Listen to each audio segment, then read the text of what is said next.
Welcome to the Mike Hewitt Show. My name is Mike Hewitt, and today in the studio with me is Jim Riley. Jim, welcome back. It's great to be back live in studio. It doesn't get any better than that. It really doesn't when you think about it. No. Listen, you probably haven't noticed, but I did a whole bunch of primary candidates for a number of weeks in a row. Yes, I have. Good shows, by the way, and you can access the older shows on your website, right? You can, themikehewittshow.com. Well, that's great. It's a great resource for anybody interested in hearing the candidates speak. So. And if you ever want to see the fact that it's true I have a face for radio, you can you can watch the show on 49-1. Is that right, Oscar? Mm-hmm. And also on 397 Comcast Cable. And you can hear it right now on iHeart.com. Or if you miss anything of it, and you can listen again at midnight on iHeart.com. Do I got it right? When is it on Comcast in Muskegon, which is 397, where my show, I Am Muskegon, used to be on? When is it on? Sunday, 7 p.m. So tonight at 7 p.m. Sunday, 7 p.m. Great. Yep. So if you're driving on the road right now and you want to know what in the heck do those folks really, well, that's 7 o'clock tonight, channel 49.1 or Comcast Cable 397. Listen, I've got a big, long list of things I want to talk about, kind of a summary to the primary before we head towards the primary. But before we dive into that, Oscar, tell us a little. How's your wife doing, Oscar? She's tired, very tired. She's actually been. She was diagnosed as having kidney failure almost 10 years ago, and it was good for quite some time. And during the last 6 months, it dropped to almost 10%. So she either has to get a transplant or dialysis, and either one is very expensive. So how is she doing on the search for possible transplant? Well, the possible transplants went from 4 to 1, and the 1 is still a little bit skeptical because of the reason that they're not sure how they're going to be able to afford to pay for their when they take up the job and whatever, 2 weeks, 3 weeks, whatever it takes for them to recuperate. What about Obamacare? Didn't hear anything about Obamacare coming to help us out. Not that I know of. I think when it comes to those types of surgeries, they're not participating. Yeah. If they did, you'd have a many $1,000 deductible, as we've talked about. Yeah. But listen, everybody, Oscar runs the show. He does a very great job. He's just okay, but his wife is wonderful, and I think she needs some help. Oscar, is a way that folks can help. Well, actually, I got 4 daughters, and all 4 of them, including my daughter-in-laws, are just doing amazing things. One of them came up with this. She works over at Buffalo Wild Wings, and Buffalo Wild Wings is doing a benefit for her. So on the 3rd of August, which is right around the corner here, if you go and have a meal at Buffalo Wild Wings and say you want to donate 20% to Terry Osbo, then 20% of your meal gets donated right to her. So that's one of them. And that is, to me, that really says an awful lot about Buffalo Wild Wings. I agree. Really they do this for everybody. That is what a nice deal. And then also the girls came up with, of course it's at my house, but the girls came up with the everything sale, which is a yard sale, and they're pretty much everything. I translated that in my head. Did you just say party at Oscar's house? Pretty much, yeah. Because she's one of the daughters arranged for a bouncy house for the kids. They're going to have face painting. They're going to have hot dogs and water and that kind of thing to sell there too. But it's also a bunch of people have gotten together and brought a bunch of their stuff over for sale. I mean, I even got something for Jim Riley, got a big blowhorn. I thought he might be interested in. Like he needs a blowhorn. Oscar, you haven't Jim. You haven't yet cashed that check. There is the ability to stop payment. Sorry. Anyway, no, I love you, Jim. I love you. Anyway, I kiss you on the forehead, but there's a sight. Ooh, that's a scary thing to think about. But anyway, August 9th and 10th is the everything sale. It goes, of course, to Terry, and it helps. But it helps for the deductible stuff that she can't. There was like $10,000 on the top of that. Plus, there's $40 every time she goes to a specialist. There's $30 in gas every time we go to Grand Rapids to do this stuff. And like I say, if the person donates their kidney, they need to come up with some expenses. Plus, you need hotel expenses when you go there for the transplant. I mean, just all that stuff. Is there if a person's not going to go to Buffalo Wild Wings, if they can't make Party at Oscars, is there a place I can send you a check? Yeah, actually, the GoFundMe is up there. Just go for Terry Osbo, and it's spelled Terry OSBO, and they can do it that way. And Now, explain GoFundMe. It's kind of like that. that's funny. Yeah. Anyway, no, it's actually something that I guess, I don't know, I'm not sure if it's Google or one of them that put it on there that you can do, and you can actually donate money to them, and then you just go to them and you say, can you send a check to? And they send a check to us. And Just Google. I just did it. GoFundMe. Yeah. Google it. It's actually GoFundMe.com. Right. And away you go. Yeah. Good. Yeah. So. And there's a can. I don't know if there's other cans, but I know Renegade River in Spring Lake has a can with a picture of Terry on it. Right. And also there's one over at Colby's Hokey Pokey in Whitehall. And there's another thing that just came up that I haven't told you about yet. And it happens on September. We had just got it all together, September 14th.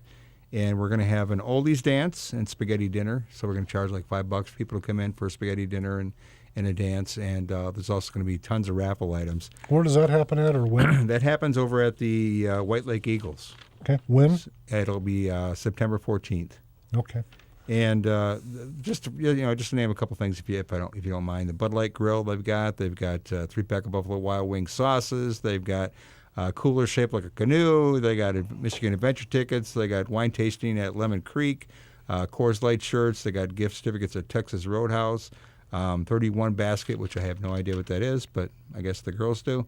Sunday basket for ice cream. Just all kinds of items. So the girls have been really busy getting the stuff together for their mom. Oscar, I hope everyone can help, but make sure she knows our prayers are with her. Right. Let me just add one thing. I'm on this GoFundMe site, and I put in Terry Osbo, and it hit all the Terrys in the United States. Just put in Osbo, OSBO, and it takes you right to Terry. There's a great picture. It's got a list of the amount of money that's raised. It's got the 7 donors, and so just go to GoFundMe, all one word, .com, and put in Osbo, and bingo. Very nice. All right. Thank Very you. nice. Oscar, thank you. I'll shut up now. Thanks. Do your show. Hey, okay. Back to politics, Jim?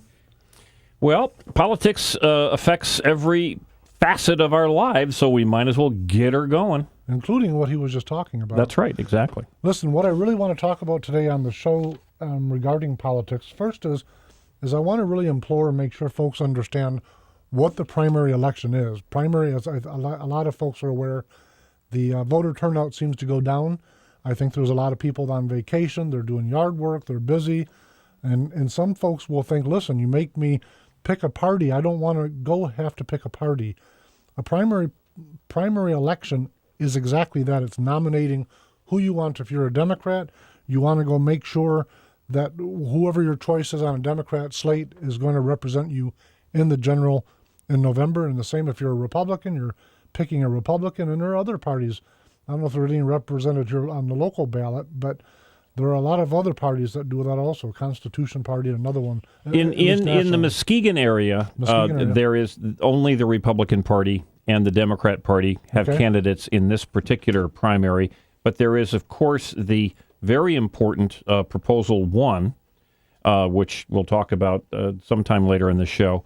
And then on the back, if you happen to be in Muskegon, and I'm sure it's the same in other counties, but on the back page of the ballot, and I have my ballot, my absentee ballot right here with me, it's easy to forget that there's another side, but on the back of the ballot is the section where you could vote and ought to vote for the delegates to the county conventions for Republicans and Democrats. And that's important also, but I'm not sure it's worth getting into detail on that one because that's pretty dang boring stuff. It is, but I got to tell you, I joke I'm a Republican under protest, but to me, the primary is the election. And I want to talk a little bit about that. If you look at Michigan, we'll take the State House of Representatives just as an example. There's 110 seats. Of the 110 seats, probably 15 or maybe 20, depending on who's telling the story, are actually up for grabs between Democrats and Republicans. The vast bulk of them, in fact, if you're scanning down the official Secretary of State list for candidate names, you'll go through, for instance, Wayne County. There'll be one Republican and a whole list of Democrats. Whoever wins that Democrat primary, that person is most likely going to win in November. The same is true oppositely in Ottawa County. as an example. There'll be a, I think it's the 90th down in Holland area. There are a number of Republicans on the State House primary, one Democrat. Whoever wins that Republican primary is most likely going to do it. The district that we're sitting in has got Lamont. Colleen Lamont. Lamont. I've never met her, by the way, but you've got her that's sitting as the Democrat incumbent. You've got 3 Republican challengers, as I understand. Holly Hughes has been on here, and do you have the other names? Yes. Now, this is for the state legislature 91st district, which encompasses, at least it goes all the way down to Norton Shores.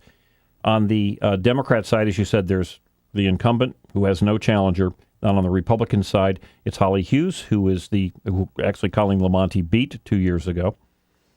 Max Rixey, retired, among other things, a National Guard lieutenant colonel. And Kevin Erb, who was a short-time, one-term mayor of Montague. Right. So those 3, and the winner of that will then go ahead and challenge Colleen Lamont. Now, the neat thing about this district is that, first off, so folks know, and we've touched on it in the past, but this is a very expensive district to campaign in the general election, because, to your point, it was Holly Hughes before, now it's Lamont. I don't, frankly, have a clue who's going to win in the general. I personally think that Holly Hughes will win the primary. I've endorsed Holly Hughes. And by the way, I've reached out to the other 2 and didn't get a reply. I've known Holly for 10 or 12 years now. She's been on this show. But I think that will be the race again in November. But I suspect you're right. It's a hugely expensive race, regardless of who you want to pick. When I say hugely expensive, there has to be TV. There has to be a significant number of direct mails, whoever's going to win. I think that the old adage says, whoever sends the most direct mail and knocks on the most doors will win. In this district, it also includes radio, TV flights, and a bunch of other things to even contemplate it. And the whole goal of that, by the way, is just to get the electorate's attention, which is a challenge. Having been a candidate, I can tell you it's a challenge. Well, I would just say that, as you have suggested, that because of gerrymandering, because of redistricting and what we call, or what the politicians call, safe districts, there are not that many districts that are really competitive. This particular one is very competitive, and when you talked about lots of money coming into it, the money comes in almost entirely, and not in total, but a significant amount of it comes from outside the district. The state party gives money, and other groups, because it's a swing district. It's a district that could very easily go Democrat or very easily go Republican. And there just aren't that many of them out there. The state Senate seat that Jeff Hansen is running for re-election is less competitive, and it's if he's able to win his primary, it probably will see him reelected. But lots of money in these districts, and we know the unions are very, very interested. They did not like the ability of employees to work for a company without being forced to pay union dues. The right to work laws, freedom to work laws has got the unions very unhappy. So they're pouring incredible amounts of money in. Nationally, it's coming into these races. And I would just say that here in West Michigan, we have competitive races where the primary does matter, but down in Ottawa County, as you said, the entire election, at least on the local level, is over on primary day, because there just aren't competitive Democrats that really have a chance to win in almost every one of those races. Right, absolutely true. But here, before we even move on from this race with Lamont and Holly and the other 2, it's a really diverse. I mean, when we talk about diverse, I'm looking at a map of it. It's got Ravenna. We're sitting here in that district, as I understand. Norton Shores, yep. Norton Shores, Casanova. Casanova, there you go. Holton Township. Geographically, it's large, but it's a pretty... Well, it goes up into Montague, does it not? It does. Montague. Yeah, it's an odd one. And again, this is gerrymandered. This is what politicians do. The Republicans were in control of the House and the Senate and the state in 2010, and they won the right to redistrict, as the Democrats do when they win. And so they've redistricted in a manner that they believe is going to serve them certainly for the decade following that we're in right now until 2020. Sure. Now you touched on Jeff Hansen, the race in the 34th district for state senate. For state senate, correct. You touched on that. We've got Jeff Hansen's the incumbent being challenged by Nick Sundquist. Both of them have been guests at different times on this show. What do you think? Where's your support there? Well, I think Jeff Hansen is a very attractive, nice man, and he has won 3 state representative races, and he has won a state senate race. I think the hot money has to go on Jeff Hansen to win the primary. But Jeff Hansen, according to the Mackinac Center, is... That's the Mackinac Center for Public Policy. Mackinac Center for Public Policy, which is a conservative, right-wing conservative think tank, and they do analysis, and frankly, I think they're just do a wonderful job. But they rank the various state representatives and senators on their voting records on important issues. Of course, as you know, that these elected officials vote on, dozens and dozens of things a week. But on the big issues, they rank Republicans and Democrats. And Jeff Hansen ranks at the bottom in terms of conservative issues. He's the most liberal Republican. He's actually one of the most liberal if you even compare him with Democrats. So Nick Sundquist has been running a very active campaign.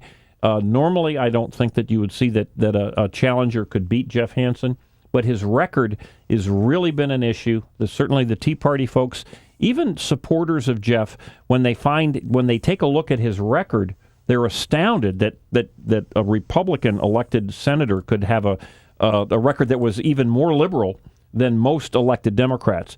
So if that word gets out, I would say Nick certainly has made this a competitive race, and that's Nick Sundquist. The winner is going to run against Kathy Forbes, who is a road commissioner from Oceana County, a relative neophyte in terms of certainly statewide race. She would be very unlikely to beat Jeff Hansen. If Nick Sundquist were to win the primary, we might see a very interesting race there. Tell me this. You know this district far better than I do. Who do you think's voting? Well, I can't say that because Nick doesn't have a record. Ideologically, what's your guess? Who best matches the constituency of the 34th district? Well, it's been prior to Jeff Hansen, which of course is a 4-year term. Jerry Van Workum was a state senator for 8 years. So it has been very marginally, always close races, but very marginally Republican. I wouldn't, obviously conservative is a different word. My understanding is that with the last redistricting that the Republicans did, that they've made it a little less Republican with the belief that they could shave a little bit off and maybe make another district easier for the Republicans. So this isn't a lay-down winner for the Republicans, even though it's been solidly Republican for well over a decade. Listen, we're going to go to a break. Before we do, just on the record, I've interviewed them both. I've endorsed Nick Sundquist. Strictly ideologically, I like them both. Folks, we'll be right back.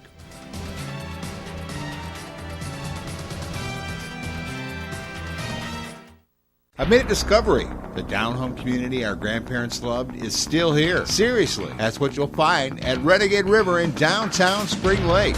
You might be looking for a new or used hunting rifle or something for personal defense. Maybe a DNR sport license or fishing supplies, personal and home defense, hunting, Army, Navy supplies, fishing, survival gear, and even a tools and guy stuff consignment department. You'll be greeted by low prices and quick professional service provided by shopkeeper Mike Hewitt. If you're not in a hurry, grab a cup of coffee and join in the conversation. Renegade River, firearms, hunting, personal protection and survival gear, going camping, or looking for emergency products. Come take advantage of the prices while meeting up with old friends and making new ones.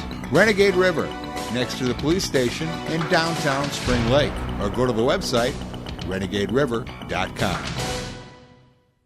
A great cause and some great food at Buffalo Wild Wings.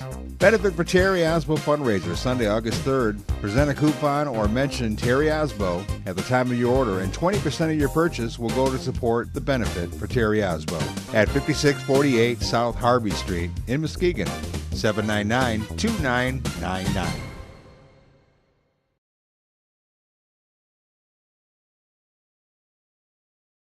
Are you one of the many Americans who undergo CPAP or BiPAP therapy? Replacing your supplies every 3 to 6 months is critical, as bacteria will build up and worn-out straps cause leaks. Call Allied Medical Supply Network and speak to an expert agent who will set up a schedule for your supplies to be delivered right to your door at little or no cost to you. Call Allied Medical Supply Network today and rest easy. Call 800-284-2512. That's 800-284-2512.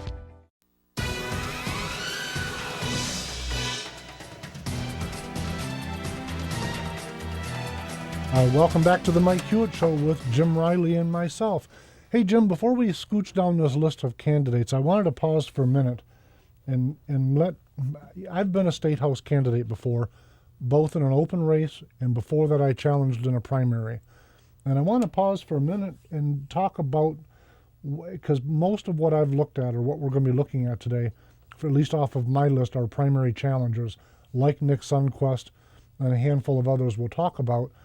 I really believe that that's how Michigan in total, Democrat or Republican, can steer both with their vision that Michigan should be and whatever party you happen to align yourself with. I think that's how you steer a party, is by controlling your vote in the primary. I think it's a hugely important race, and that's why I focused on it for the last few weeks. But I really wanted to let listeners know, and you and I kick around, what a challenge it is to be a primary candidate when you're challenging an incumbent. And some of the examples I want to throw out, if you're a Republican at least, take organizations like the Michigan Chamber of Commerce. I'm not a candidate, but if I were going to challenge somebody, it would probably be on issues like illegal immigration. I'm opposed to illegal immigration. I've not beat around the bush too much on it. I support immigration. My family immigrated, and et cetera, et cetera. But I think a lot of folks have a tendency of thinking that it's the Democrats that are defending these people's rights, when in truth, there's organizations like the Michigan Chamber of Commerce and the Farm Bureau PAC that that's the money behind why the Republicans are looking for amnesty, or why the Republicans are not beating the drum for a taller wall or more anything, because these folks want cheaper labor. And so that's a problem. But along with it is, if I'm like Common Core, who would have thought that the Great Lakes Education Group would be in favor of Common Core, but they are. And so if you're challenging an incumbent for these very progressive votes, you're going to find that they're going to get money from surprising places that you wouldn't normally think would support that kind of policy. Makes it a real uphill challenge.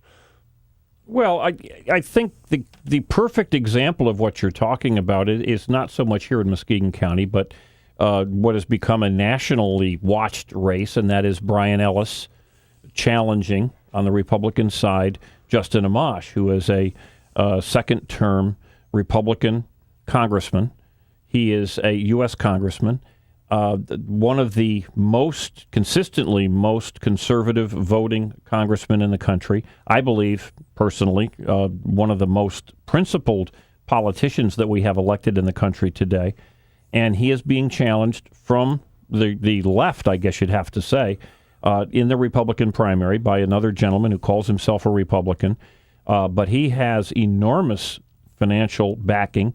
You've got the list of some of the names that are supporting him, but some of the most well-known name, if you look at the Fortune most wealthy families in the state of Michigan, he's probably, Brian Ellis, probably has half or better of those who have publicly come out and given money. And, of course, we've just seen within the last week, frankly, as a shock to me, our very well-respected and at the time, very conservative Congressman Peter Hoekstra, who has come out in radio ads and in television ads now in support of Brian Ellis. And Brian Ellis has a record as an elected official of supporting basically crony capitalism, a very big-time supporter of, we've seen things like Common Core, but when you bring in the Michigan Chamber of Commerce, which in the old days, the chambers of commerce were, at least the average person would think, well, they're for business and companies and Republicans. Well, this country sadly has evolved into a direction, I think, that's a terrible direction, where businesses now are getting enormous percentage of their gross revenues and their net profits from government contracts. Government contracts, cheap labor from Illinois. I mean, it's fascinating Yeah. because this primary is really, truly, at least for a political wonk, a fascinating event. Normally, like for instance, when I challenged in 2004, I challenged in a Republican primary from the right. It's pretty cliche. I didn't like the modest or moderate votes of the incumbent. I challenged her on them. That's pretty cliche now. But in this in this primary cycle, most of the primaries, at least on a state house or state senate level, have been folks from the outside challenging incumbents, where the challenger would have voted in line with two-thirds of the Republican legislators. And so the folks that slice that represents 25% to a third, depending on which chamber we're talking about, of Republican incumbents that peeled off and went with Democrats. So now you've got folks on the outside like Cindy Duran. Cindy Duran is challenging, and I don't know how to say this fellow's name. How would you guess that? Posaka? Al Posaka? Works for me. I don't know how to say his name, but listen, he's an incumbent. He voted for Common Core. He voted for the Medicaid expansion, which is Obamacare. He voted for the gas tax. He voted for... This guy is a progressive, period. Forget party ideology. I would call him a rhino. A rhino is R-I-N-O. That's Republican in name only. That's a problem that we conservatives, and let me just for a moment redefine the term conservative, because it has been ill-defined by people who would like to shut us up. Most of the fervor in support of these challengers comes not from the social side of the conservative movement, not from the pro-life or the anti or pro-homosexual agendas or things of that sort. It comes from essentially big government, and big government in terms of big spending, expanding big government, or big government expanding into areas like education and things of that sort. And what we're seeing time and again are people who have been elected. Jeff Hansen is classic. Jeff joined, I think there were 5 other Republican senators, joined every single Democrat senator in order to pass this expansion of the Medicaid, which essentially was a combination of the Obamacare Medicaid expansion in the state of Michigan. So what we're seeing is that it's the fiscal conservatives that are looking at what's the debt that's being left and this gigantic bureaucracy that's being created and must be funded by your children, your grandchildren, and beyond. What I find fascinating about it, I was recently told just a couple days ago that when you have a situation like we've got in Michigan, where the governor and both chambers are controlled by, in this case, Republicans, but frankly either party, you don't have the old-fashioned tug of war from left or right. So it ends up whichever the majority party is. If it were a divided government, that's what I'm trying to say. When you have a commonality with all of the branches of government, you end up with a very centrist government. And I thought, when I was told that, I thought, I don't know that I believe that. But I got looking historically, nationally, and that's what he told me is exactly right. So with that in mind, I guess I'm not real surprised that we're where we're at. Well, I would just say this, that when you sit back and say, I'm going to take August 5th off, and I'm not going to vote, I'm not going to do my homework, even though you can go to the Mackinac Center, and I'm sure that there are some liberal groups' websites that you can go to, but if you're going to take that time off, remember this. The state of Michigan just announced within the last 2 years that they've had $5 billion in additional budget. In other words, state of Michigan, even with this big recession, even with bad times a-coming, they have brought in total revenue, $5 billion in additional revenue than they had just 2 years ago.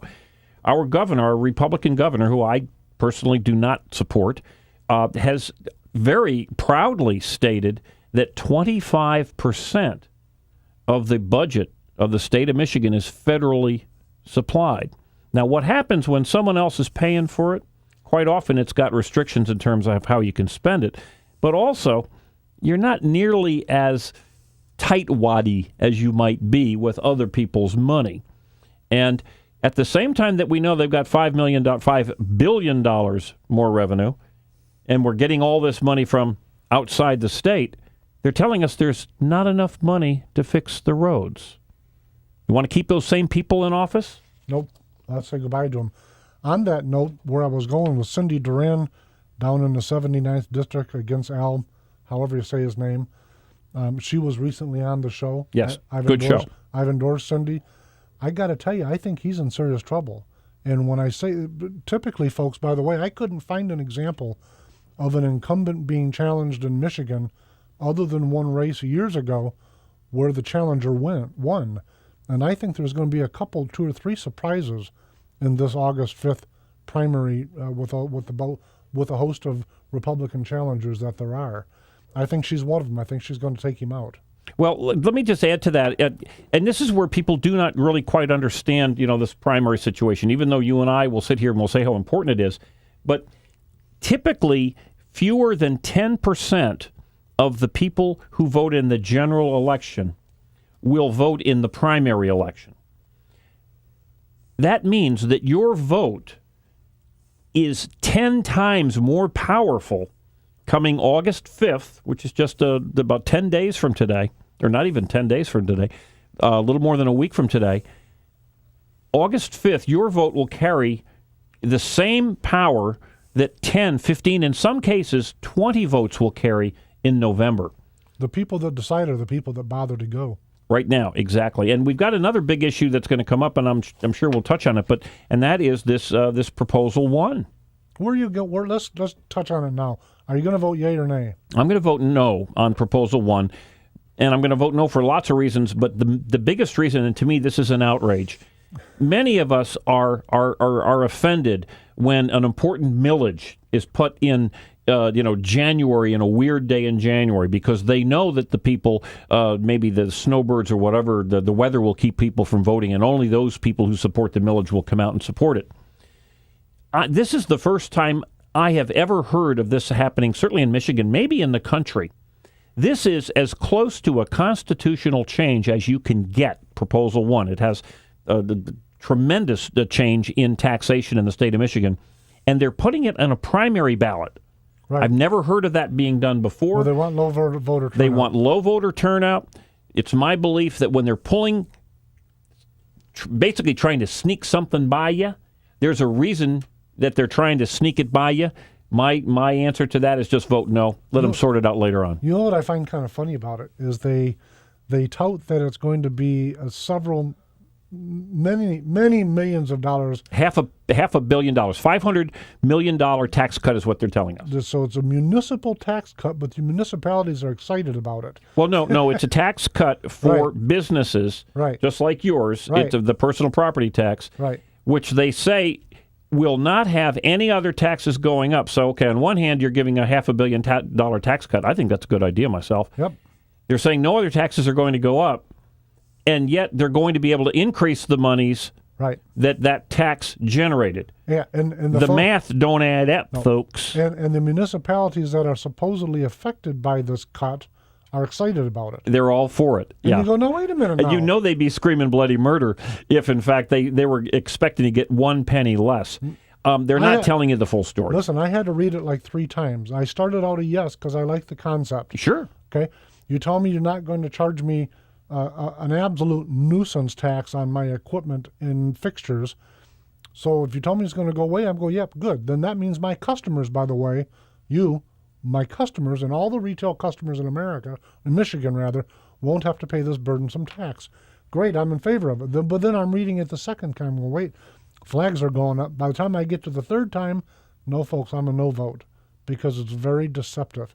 Well, let me just add one. My analogy to this is we know that there's good to this proposal, the $500 million tax cut. Right. The problem is we're finding out, frankly, a la Nancy Pelosi, we can't find out what's in this bill until after it's been passed. I would hope that we would have learned something from Congresswoman Pelosi. Sounds like somebody learned something from her. Well, apparently the Republicans and Democrats in charge of this. But here's my analogy.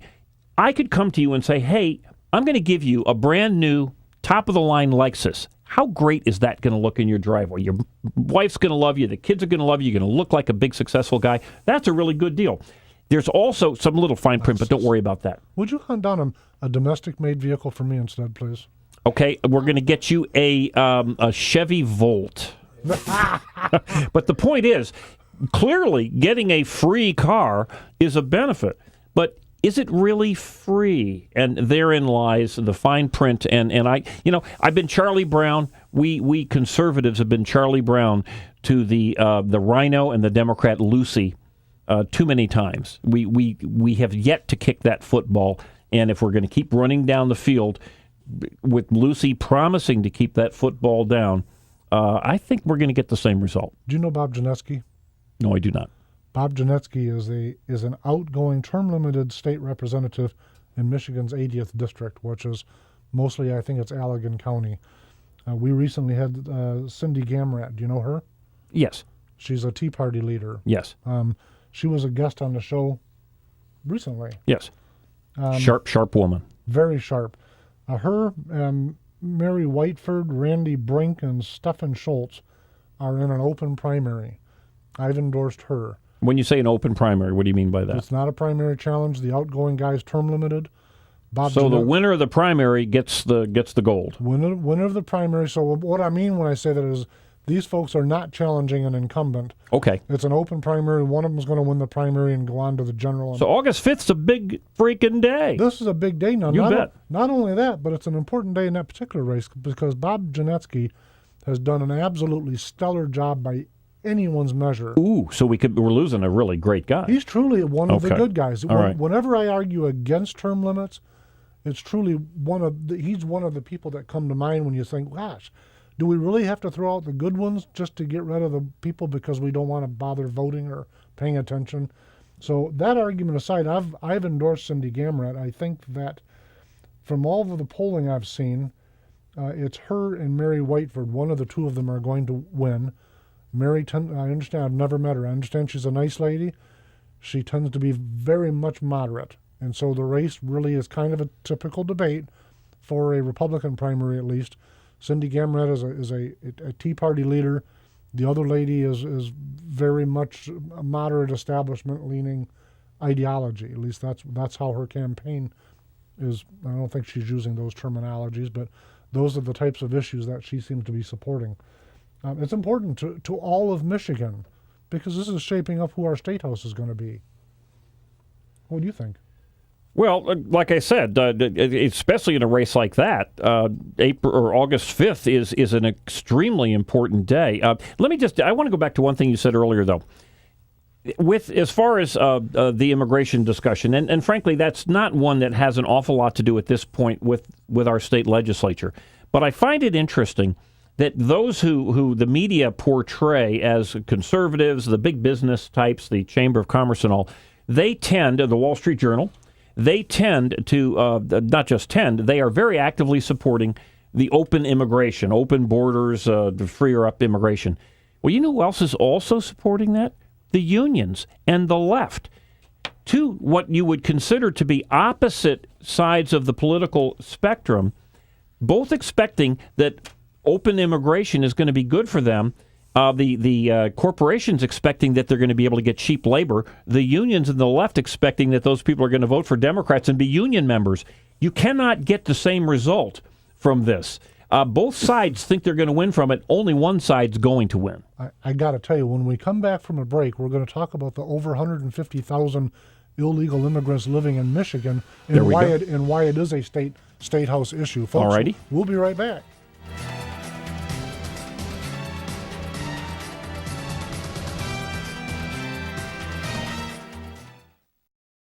I've made a discovery. The down-home community our grandparents loved is still here. Seriously, that's what you'll find at Renegade River in downtown Spring Lake.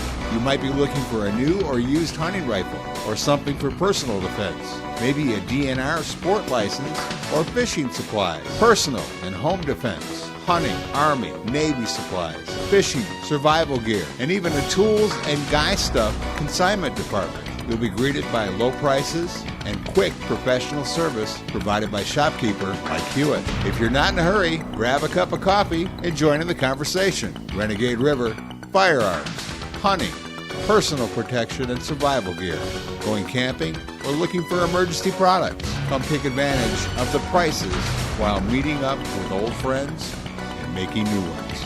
Renegade River, next to the police station in downtown Spring Lake, or go to the website renegaderiver.com.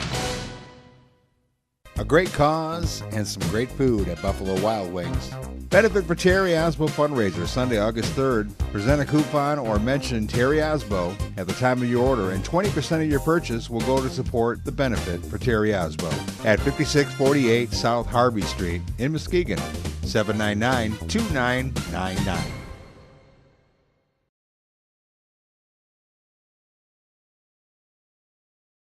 Attention hip replacement patients. Several metal-on-metal hip implants have been recalled, and a jury recently awarded $8.3 million to one hip replacement victim. Metal-on-metal hip implants can cause excruciating pain and may require expensive surgery to replace. If you had a metal-on-metal hip replacement and it's been removed or it needs to be removed, call the Goldwater Law Firm right now. I'm attorney Bob Goldwater. Metal-on-metal hip replacements can be dangerous. If you have a metal-on-metal hip implant, even if it hasn't failed yet, call us right now. You may be entitled to substantial compensation. The manufacturer of your defective hip implant should have to pay for your medical expenses and your pain and suffering. Your time to act is quickly running out, so call us right now. If you have a metal-on-metal hip replacement and it's been removed or is causing you problems, call 1-800-540-9516. That's 1-800-540-9516.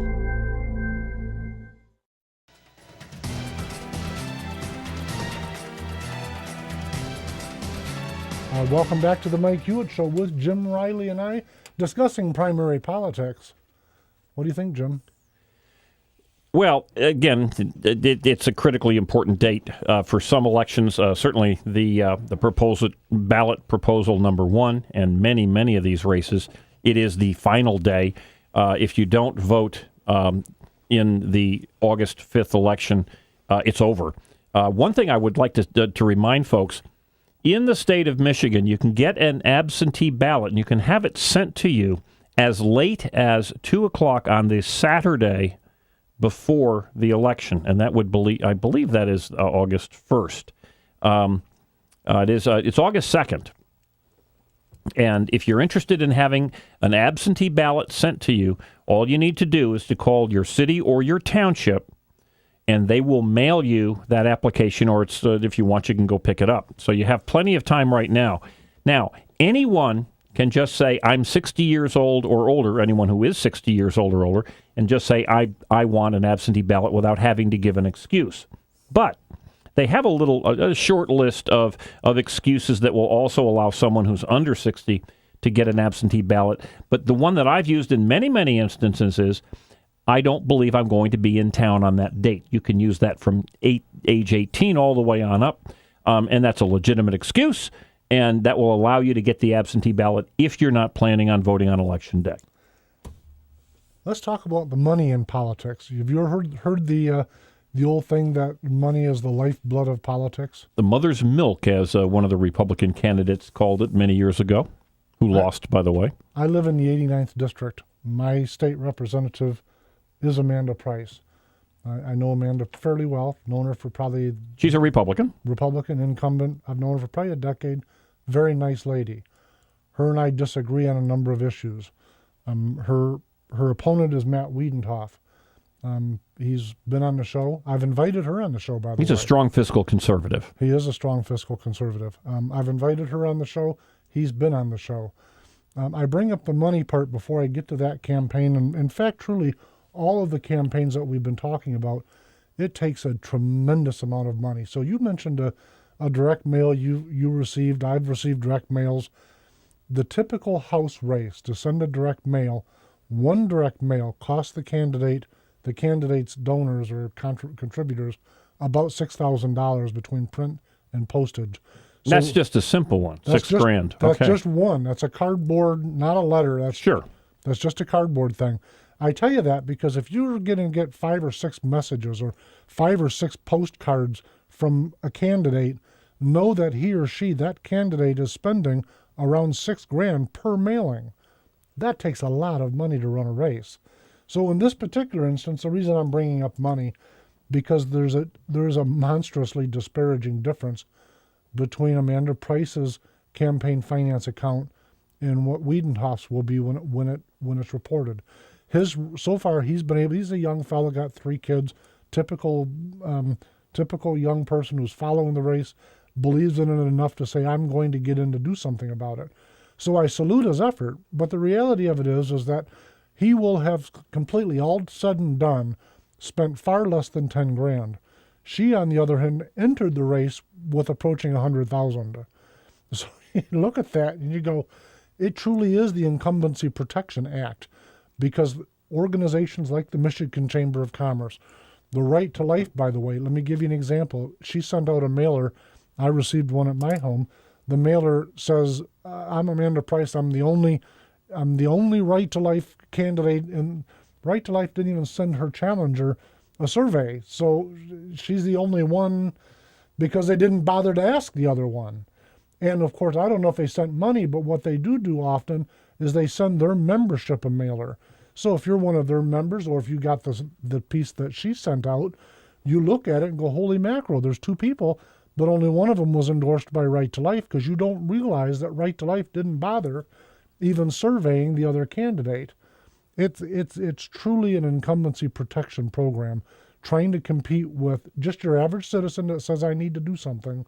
Trying to compete with the lobbyists in Lansing is an absolute uphill battle. And there's irony. I think it was Dave Ageman that said, if you want to know whether a legislator is doing good, you look to the person's campaign finance account, sitting incumbent. The person that doesn't have much is probably doing the bidding of his constituents. The person that has a lot is doing the bidding of the lobbyists in Lansing. And while is that just a spot-on thinking, and you can look at the votes and go, I see what you mean.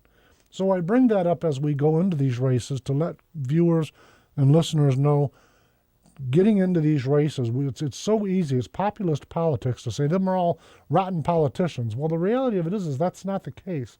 Most of these people, like in the case of Matt Wiedenhoff, is a person that just really believes that the Constitution ought to be followed and that fiscal responsibility needs to return to Lansing and to Washington. So what do you think? Well, I agree with you 100%, and I certainly agree with the retired Michigan State Representative Ageman on that. On the other hand, candidates can only attract big money if they are believable. If the people who write the checks believe that that person can run a good campaign, if they can have a chance to win, and if in fact they, once elected, will be able to maintain the momentum. And as you certainly know more than I, but I have run for countywide office, and it takes a tremendous amount of energy to run for office. It takes a tremendous amount of energy to be an elected official in any state, and at the same time being aware that at the state rep level, where you have an election every 2 years, so you're not just doing the bidding of the people, but you're also running for re-election. But I'm not against money in politics. Me either. Because if you look at a guy like Brian Ellis, again, this is the big money race, of course, but the Brian Ellis running against Justin Amash. Brian Ellis has been able to attract hundreds of thousands of dollars, if not millions, because he was able to convince big money people that he had a message that was viable, and he had a chance to win. Now, I'm not a fan of Brian Ellis, but that's what you have to do. You have to set yourself apart. And one of the things that I've been very disappointed in is in the way that the various incumbents and challengers are, in many cases, very ignorant in this extraordinarily important Proposal 1. I know that you've asked a few of them on your show. Certainly when I've asked incumbents, what's your view on Proposal 1? Actually 100% of the ones that I've heard make any comment is, well, it's a complex item. I generally favor it or I generally don't. But I've got in my hand something that I think is despicable. It's not illegal. It's done on both sides. It's despicable. Colleen Lamont, who does not have a challenger in this primary, so she's safe. We're going to see lots of advertising come the November election. But I just got from her office, and I'm sure this is not paid for by her campaign. This is paid for by your tax dollars, the funds that we give to our legislators for their various deeds or misdeeds. And this is one of these postcards, ballot proposal. It's got a nice little note from Colleen, talks about the language in it, says, please discuss this newsletter, or please review this newsletter, and seek out further information. On the backside, it's basically a cut and paste explanation of Proposal 1. Actually, it's the exact verbiage of it. She doesn't give you any sense, is she for it or not? Now, this is why we empower these people. It's not just that we pay them, not just that we vote for them. We give them power that the rest of us do not possess. They have the power to do good for the people or to do bad for the people, or in Colleen Lamonti's case, to do essentially nothing for the people, but get them to pay for the option of doing nothing. That's the garbage stuff that's going on. And my view has always been, if you're really happy with the way your city's being run, the way your state's being run, then vote for the incumbent. If you're not, and you don't know enough, you haven't been able to get the information, vote against the incumbent. What's Republican or Democrat, vote against them. Let me tell you what's fascinating about getting information. A lot of folks, especially primary voters, have a tendency of relying on local print media. Yeah, local newspaper. Yep. Newspaper. So here's the irony to that.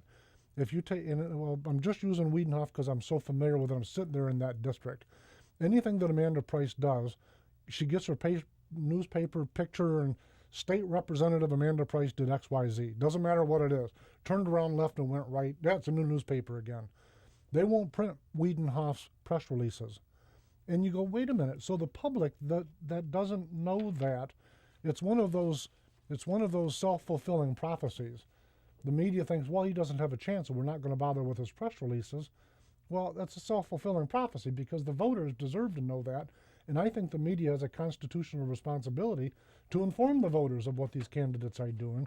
But I got to tell you, in this case, she's vulnerable. I think the media's flat gauged this one wrong because her votes don't line up with the views of the 89th District. And we can find that in a number of cases. Same with Al Pasholka from the 79th. Same with the 39th House race, Clint Kostova, who's being challenged by Deb O'Hagan. His votes don't match up with that. So it's not one of those marginal districts like the one we're sitting in that goes back and forth. These are hard conservative Republican districts with incumbents that vote like Democrats. And they've been getting away with it so long they think that's going to be okay. I think they got problems coming. Well, that's why your show is of value, and I would just like to add, there's another tool out there because again, and I'm like anyone else. I used to look at the Muskegon Chronicles, their editorial recommendations going way back to when I moved to here in the mid '70s, and I used that as my guide, in particular for races that I didn't have much information about, which was essentially every race from governor on down. The Mackinac Center has within their website something called MichiganVotes.org. If you just put Mackinac Center, there are links to it. But if you go to MichiganVotes, all one word, .org, they've got rating systems rating the votes of the incumbents, Republican and Democrat, on any number. They've got different screens, but any number of things that may be of import to you. You don't have to look at the individual voting record of a particular representative because it's standalone, doesn't mean much, but they have screens where they'll list out 10 of the important issues for conservatives and things of that sort. You have a tool that you can use for that. I believe that the Heritage Foundation has a similar tool for the state representative, or for the U.S.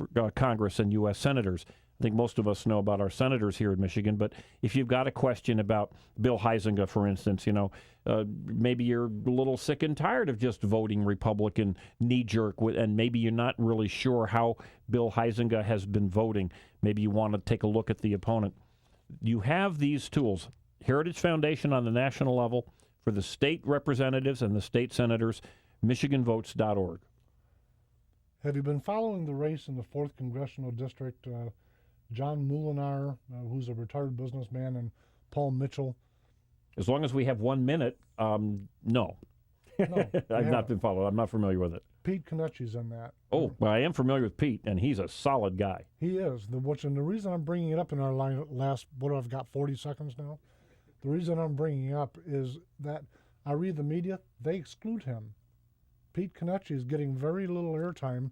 You've got to do your own homework. While these other two people, because they tend to be more centrist, they're getting all of the deal. And here's Pete Konieczny going, wait a minute, what about me? It's just a fascinating Well, we have a chance on these low turnout elections. The little guy has a chance of a very small number of votes can turn an election in this primary in August. This is going to be a very low turnout election. Bottom line, folks, is it's really, truly up to you.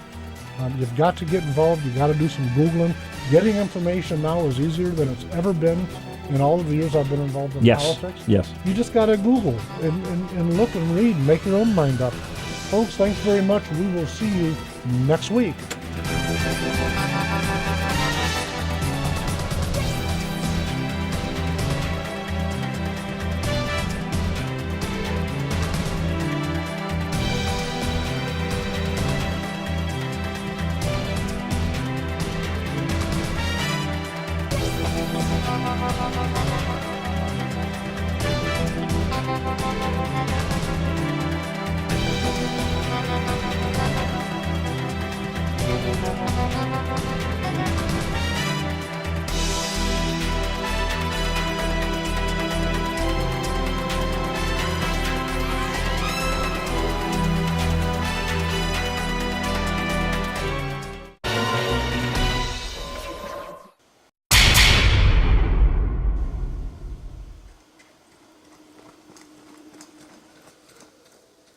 Brought to you by Renegade River.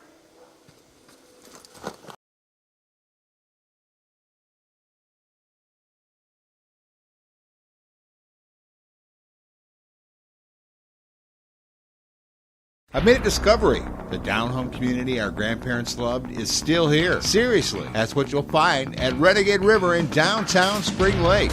You might be looking for a new or used hunting rifle or something for personal defense. Maybe a DNR sport license or fishing supplies, personal and home defense, hunting, Army, Navy supplies, fishing, survival gear, and even a tools and guy stuff consignment department. You'll be greeted by low prices and quick professional service provided by shopkeeper Mike Hewitt. If you're not in a hurry, grab a cup of coffee and join in the conversation. Renegade River, firearms, hunting, personal protection and survival gear, going camping, or looking for emergency products. Come take advantage of the prices while meeting up with old friends and making new ones. Renegade River, next to the police station in downtown Spring Lake, or go to the website renegaderiver.com. A great cause and some great food at Buffalo Wild Wings. Benefit for Terry Osbo fundraiser Sunday, August 3rd. Present a coupon or mention Terry Osbo at the time of your order, and 20% of your purchase will go to support the benefit for Terry Osbo at 5648 South Harvey Street in Muskegon, 799-2999.